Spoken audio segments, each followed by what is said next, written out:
This channel does not promote any violent, harmful, or illegal activities. All content provided by this channel is meant for an educational purpose only. Top quality और consistent performance के लिए सिर्फ silver pump नाम याद रखना। পশ্চিম বাংলার মানুষের আর অপমানের শেষ নেই। সবচেয়ে প্রিমিয়ার যেগুলো institute, medical college, law college আর ম্যানেজমেন্ট কলেজ, সেখানে যদি এই ধরনের দুর্ভাগ্যজনক আর নক্কারজনক ঘটনা হয়, বাঙালি হিসাবে আর কি মাথা উঁচু করে আমরা বাংলার বাইরে পরিচয় দিতে পারবো? আজকে সেই সংকটের সময় এসে গেছে। সারা পশ্চিমবাংলার লোককে এটা ভাবতে হবে যে কারা সরকার চালাচ্ছে। মমতা ব্যানার্জির কোনো স্টেটমেন্ট আমরা দেখি না। তার মানে কি উনি এগুলো সমর্থন করছেন? তার অনুপ্রেরণায় এই সমস্ত ধর্ষণের ঘটনা হচ্ছে? এটা আমাদেরকে ভেবে নিতে হবে তাহলে এরপরে। সিদ্দিকী বলছে সংখ্যালঘুদের ব্যবহার করা হচ্ছে তেজপাতা, খাওয়ার মধ্যে তেজপাতা স্বাদ বাড়ানোর জন্য। আবার ইব্রাহিম সিদ্দিকী বলছে চায়ের ভাড়ের মতো, মানে চাকে ভাড় না, আমি বলছি এই যে নেতারা মুসলমানদের, যারা এতদিন মুসলমানদেরকে ঠিকা নিয়েছিলেন, মুসলমানদের ভোটের এরা হচ্ছেন এজেন্ট, টিএমসি, সিপিএম, কংগ্রেসকে বারবার জিতিয়ে নিয়ে এসছেন। আজ যদি ব্যবহার করা হয় মুসলমানদেরকে তেজপাতা হোক বা এঁঠো ভাঁড়, তার জন্য তোহা সিদ্দিকীও দায়ী আর বাকি নেতাও দায়ী।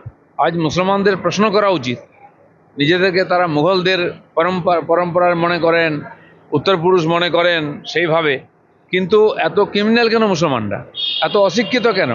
কেন মুসলমানের ভ্যানওয়ালার ছেলেকে ভ্যানওয়ালা হতে হবে, ফলওয়ালার ছেলেকে ফলওয়ালা হতে হবে? কেন তার ডাক্তার, ইঞ্জিনিয়ার, প্রফেসর, লয়ার হবে না কেন? আজকে তোহা সিদ্দিকীকে প্রশ্ন করুন, কেন দিদির পায়ের তলায় বসে আপনি একজন পীরজাদা হয়ে তার চামচাগিরি করেন? কেন?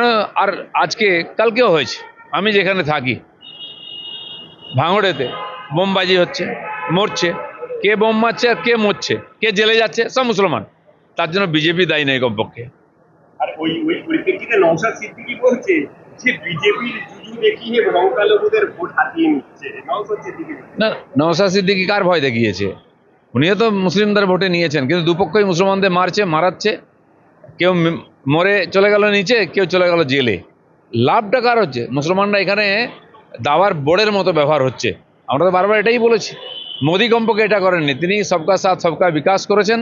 মোদিজি এখানকার একটি মুসলমান ছেলের জন্য যে স্টাইপেন্ড পাঠান, সেটা ভেঙে দুটুকরো করে দুজনকে দিয়ে মমতা ব্যানার্জি ভোট নেন। ভাবতে হবে মুসলমানদের নিয়ে কি হচ্ছে। দিল্লিতে কেন্দ্রীয় নেতৃত্বের সঙ্গে রাজ্যের বর্তমান পরিস্থিতি নিয়ে কোনো রকম কোনো আলোচনা হলো? হয়েছে, অনেকের সঙ্গে আলোচনা হয়েছে। সাংগঠনিক বিষয়ে কোনো আলোচনা? না, সংগঠন আমি দেখি না। সংগঠনের ব্যাপারে ওনারা জিজ্ঞেস করেছেন, আমি জানিয়েছি। 2019 সালে 8ই জুন যে ভাঙ্গিপাড়ায় যে 3 জন বিজেপি কর্মী খুন হয়েছিল, পাশাপাশি একজন তৃণমূল কর্মীও খুন হয়েছিল। তৃণমূল কর্মী এবার বলছে যে পুলিশের ওপর আর বিশ্বাস নেই, সিবিআই দ্বারস্থ হচ্ছে। তাই এতদিন যখন আমরা সিবিআই চাইতাম, তখন টিএমসি বলছে আমাদেরকে বদনাম করা হচ্ছে বাংলার লোক। বাংলার পুলিশের উপর যদি লোকের বিশ্বাস থাকতো, তাহলে আরজিকর আন্দোলন আবার শুরু হতো না। বা টিএমসির নেতারা যখন আক্রান্ত হচ্ছেন, গুন্ডাদের দ্বারা মারা যাচ্ছেন, তার পরিবারও সিবিআই চাইতো না। তো সিবিআই যে ঠিক ছিল, কারণ এখানকার পুলিশকে নিকম্মা করে রাখা হয়েছে। পুলিশরা অযোগ্য এটা আমি বলবো না, অনেক ভালো পুলিশ অফিসার আছেন, পুলিশ কর্মচারীরাও চেষ্টা করছেন, কিন্তু তাদেরকে ব্যবহার করা হচ্ছে রাজনৈতিক স্বার্থে, কাজ করতে দেওয়া হচ্ছে না। চলুন, ধন্যবাদ।